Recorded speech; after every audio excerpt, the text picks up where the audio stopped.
Es izvēlējos Forêt Chanson d'Amour. Un, jā, tur Dacē tā ļoti labā ideja tieši radās par šiem visiem tērpiem un par rotām, ka tieši uz to, jo mēs jau tās mīlestības dēļ visas cenšamies. Un, jā, kaut kā, es tad nezinu, ko lai vēl uz tādu jauku pasaku, es par Ingu varu ļoti daudz jauku pateikt, jo viņa ir brīnišķīgs cilvēks, brīnišķīga māksliniece un ļoti jūtīga un jutīga. Abi šie vārdi. Un no viņas nāk tāds siltums un sapratne, kā lai pasaka, par dzīvi. Ir tāda sajūta, ka viņa daudz ko ir izgājusi cauri un varbūt pārdzīvojusi un gan laimes, gan skumjākus brīžus. Un līdz ar to viņa var būt tai sievietes būtībā ir tik ļoti tuvu, ka viņa paskatās uz sievieti 3 minūtes un viņa pasaka, kas viņai piestāv. Ja, un es domāju, ka viņa arī paskatoties tikpat labi var pateikt, jo caur rotām vai caur kaut ko mēs daram, mēs varam kaut ko jau ieteikt, jo ir kaut kādi, citreiz dziesmā, ja ir kaut kāds, bija tā, ejam uz priekšu, ja? Un viņa atkal caur tām rotām, es tev uztaisīšu tādu rotu un pasties, kāda tu tagad būsi trausla, ja? vai kā tu tagad būsi karaliene, ja? Jo uzvelkot rotu, mēs jau sajūtamies. Tas ir tāpat kā ar tērpiem. Es uzvelku tērpu un ja man ir, piemēram, paredzēts augstupējuši kurpes, tikmēr, kamēr es esmu botās, es nesajutīšu to meiteni augstupējuši kurpēs. Tikai tad, kad es tās kurpes pat uzvilkšu, tad es viņas sajutīšu.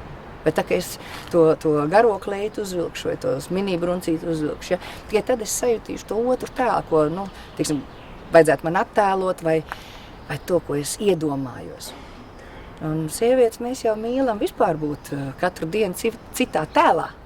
es nerunāju par parastiem tā, ka māte, māsa, meita, ja, un krustmāte, ja, bet mums jau ir vēl savs sievišķīgais tēls, un ko mēs nevienu negribam zaudēt, un tad es domāju, ka Inga šādos gadījumos noteikti var palīdzēt ar savām rotām atcerēties, ka mēs esam sievietes un meitenes.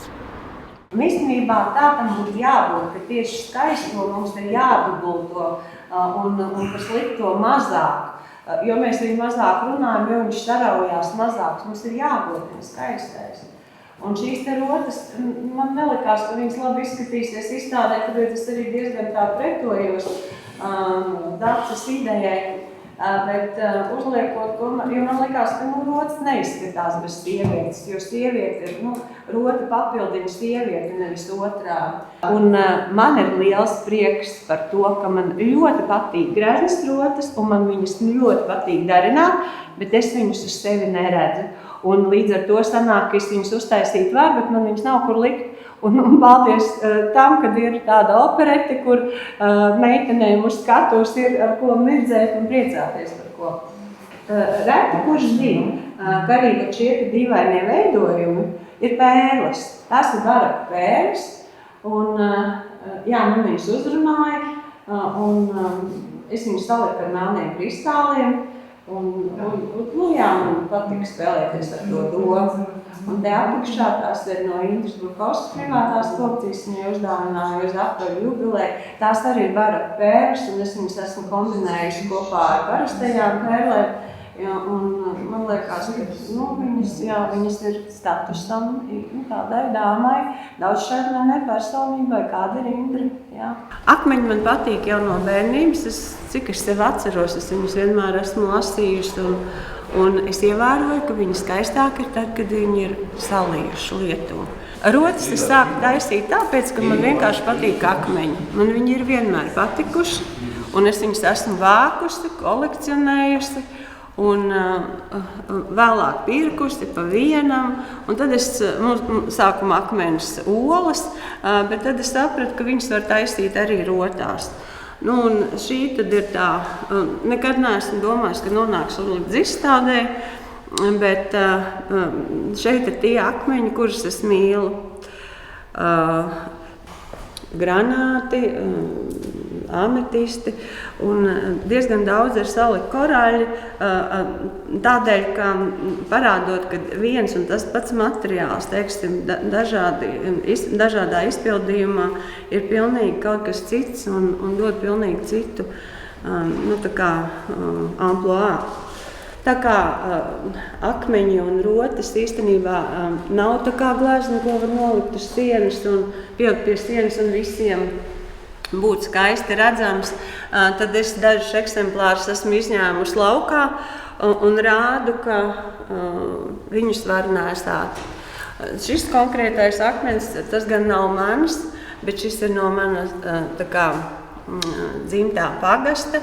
Un kāds cits meistars ir paņēmis par to Latvijas laukakmeni, apstrādājis, un tas man ir tāds sargeņģelis. Šis stends ir par Godojānam vācietim, jo izrādās, ka viņam tāpat kā man bija ļoti liela mīlestība uz minerāliem, uz akmeņiem. Viņam ir pat vesela kolekcija, kuru man bija tas gods redzēt. Šis stends ir veltīts Latvijai. Šeit ir tas, no kā mēs esam nākuši. Jo mums ir dzintars, bronza, sudrabs un arī koks. Šis viss ir ņemts no mūsu saknēm, mazliet mūsdieniskots. Ka pat dzintaru var likt kopā ar ahātiem, un ar viņu var dažādi spēlēties. Un viņš rotās, jebkura sieviete arī mūsdienās. Un šis man ir pēdējais stends, kas īstenībā ir izstādes nosaukumā rota, sieviete un skatuve. Šis radās pavisam interesanti, ka mana draudzene man aizveda uz operetes galā koncertu uz Ziemassvētkos 2 gadus pēc kārtas, kā tādu dāvanu. Un skatoties uz māksliniecēm, man ļoti patīk tas, ko viņas dara, jo opereta īstenībā ir tāda pozitīva māksla, kur viss ir priecīgs un skaisti dzied un garstāvokļu uzlabošanai, bet viņas nemirdzē, viņām tie kakli nemirdzē, rokas nemirdzē, nekas nemirdzē. Un tad es domāju, ka kaut kas jādara, lai izskatītos greznāk, lai būtu tā svētku sajūta tiem, kas sēž zālē un tiem, kas dzied uz skatuves. Tad stāsts par Mežrozīti. Patiesībā Mežrozīte ir galvenais tēls tieši tāpēc, ka bez šīs izrādes es šeit neatrastos. Jo bija tā, ka Mežrozītes pirmizrādē operetes direktore mūs sastādināja kopā ar Daci Micānu Zālīti, un mēs iepazināmies.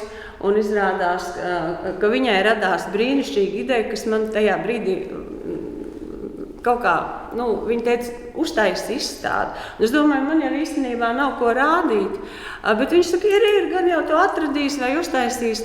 Un tā tapa šī te izstāde par godu Mežrozītei, par godu mūsu skaistajai mūzikai, par godu svētkiem.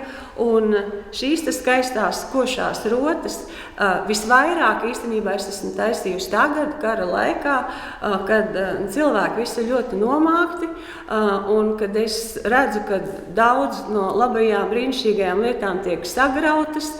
Un tad man gribējās tādu līdzsvaram, un es kā sievieti maz varu ko izdarīt, bet šis ir tas veids, viens no veidiem, kā es krāsoju pasauli.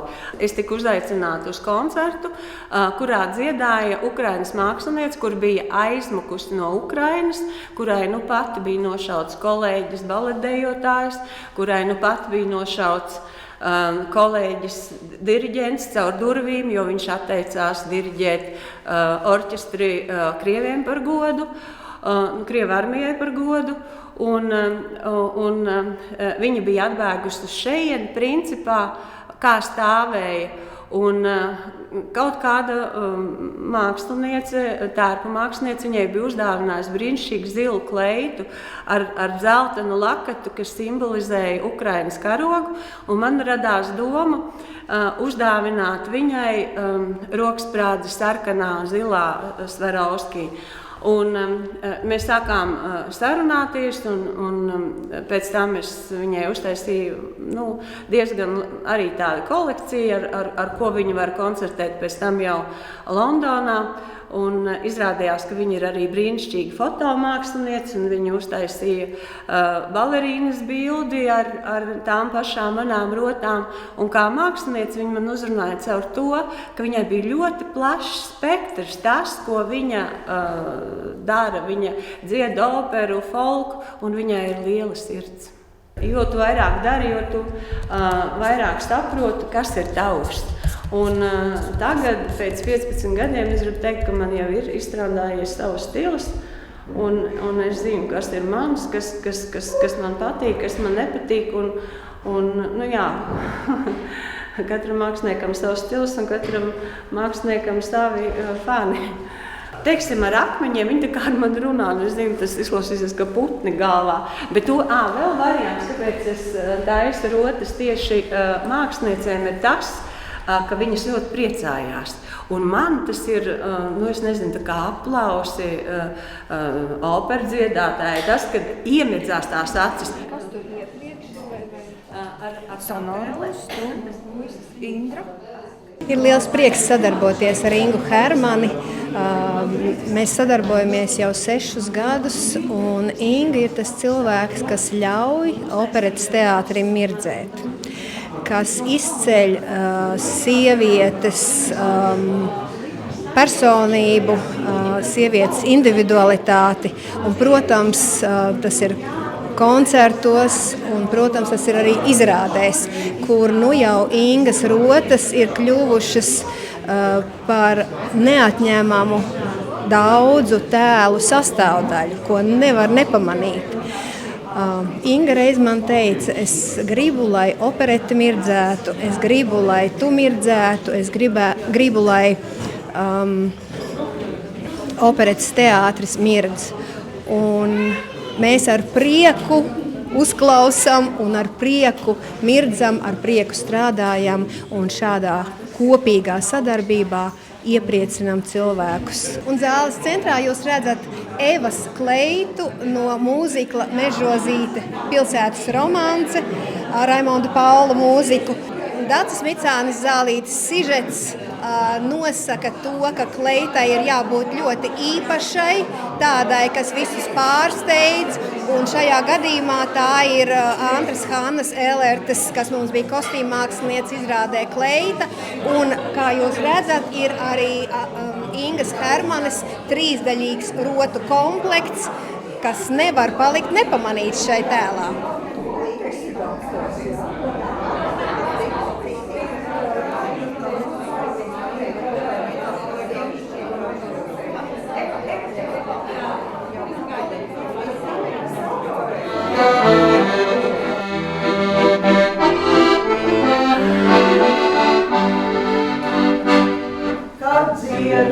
Lai dziedam un dziedam par mūžīgām mantām, kas mirdz.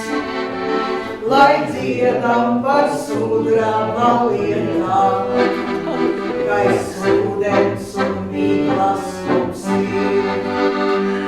Lai dziedam par sudraba rotām, no dieviņām mantotām. Šos dārzus mēs valkājam godam un ezerus piespraužam. Un ezerus piespraužam. Par saktām, par brošām, par zīlēm un pļavas, ko uzvalkam. Ir brunči, kas neplīst pa vīlēm, un mežus vēl piemiežam. Kad dziedam, lai dziedam un dziedam, par mūžīgām mantām, kas mirdz. Lai dziedam par sudraba lietām, kas ūdens un miglas mums ir.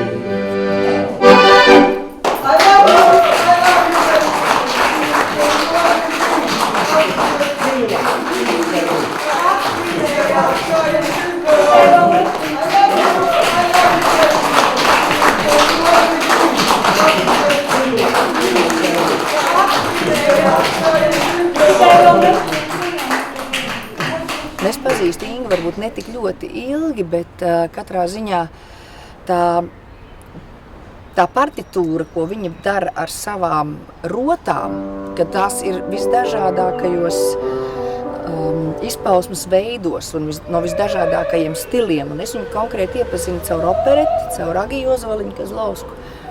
Un, jā, tā visa kristālu un Svarovski un tādas un latviešu rotas un akmeņi un viss tas kopums ir viņā vienā. Tā viena sieviete spēja saprast visus šos materiālus, ja, kas it kā liekas, ka materiāli būtu tāda vīrišķīga lieta, nu, ko vajadzētu, teiksim, viņi saprot akmeņos, iekalt tur, ja.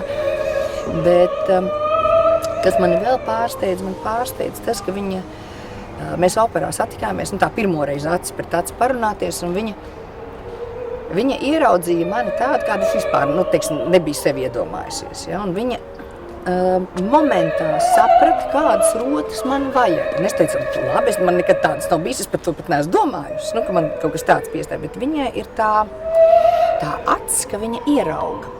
Ka viņa ierauga tieši to, kas piestāvēs man.